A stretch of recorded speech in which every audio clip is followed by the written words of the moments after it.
அதுலேயும் சார் நேற்று உதயநிதி அவர்கள் அரெஸ்ட் பண்ணுறப்ப எனக்கு ரொம்ப வருத்தமாக இருந்துச்சு சார். ஏயா அது கிருத்தியா உதயநிதி அவர்கள் சொன்னதை பார்த்தீங்களா இல்லையா?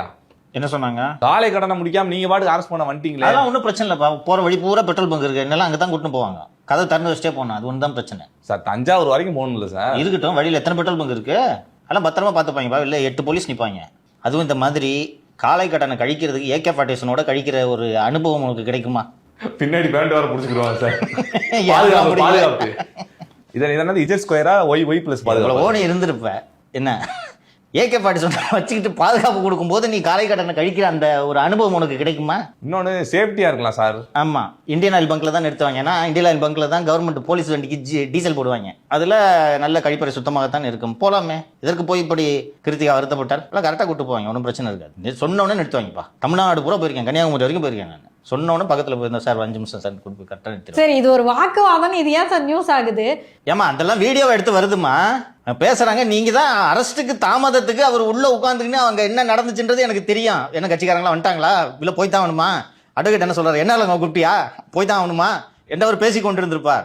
இவர் வந்து வெளியில காலை கடனை கழிக்கும் வரை நீங்கள் காத்திருக்க கூடாதா என்று இவர் உருட்டுகிறார்.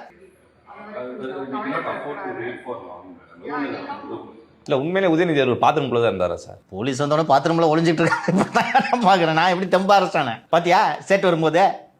அதுவும் இதை மைக்கிலேயே சொல்லுவீங்க.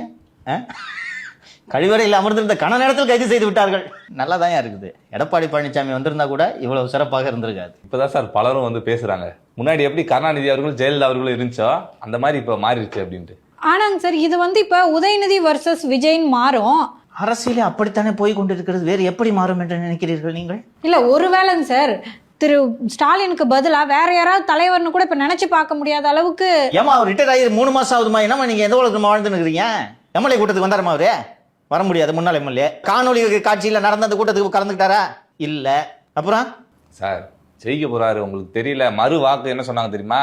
ஈவி பல்ல ஏதோ பிரச்சனையா, அதை கண்டுபிடிச்சோன்னே அவர் தான் ஜெயிக்க போறாரு. அவர் கார்பரேஷன் கமிஷன் சமீரன் சொல்லிட்டாரு, இந்த இவிஎம் மிஷின் முழுசா எண்ணியாச்சு, திரும்பி கேட்டு மண்டை மேல இவிஎம் மிஷின் வச்சு போட வேண்டாரு.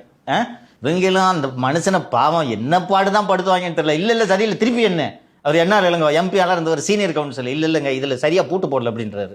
இதெல்லாம் ஒரு பாயிண்ட்னு தூக்கிட்டு 8000 வாக்குல தோத்துருக்கீங்க.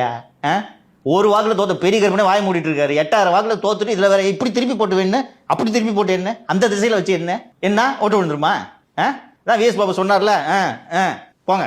ஸோ திரு சேகர் பாபுவா இருக்கட்டும், திரு ஏவா வேலுவா இருக்கட்டும், திரு செந்தில் பாலாஜி அவர்களா இருக்கட்டும், கைது பண்ணணும்னா நம்மளுடைய அருண் தான் வரணும், அவர் DVSC தலைவராக இருந்தால் தான் கைது பண்ண முடியும் அப்படின்னாங்க. ஆனால் உதயநிதியை தொட்டுட்டாங்களே சார், அருண் இல்லாமலே.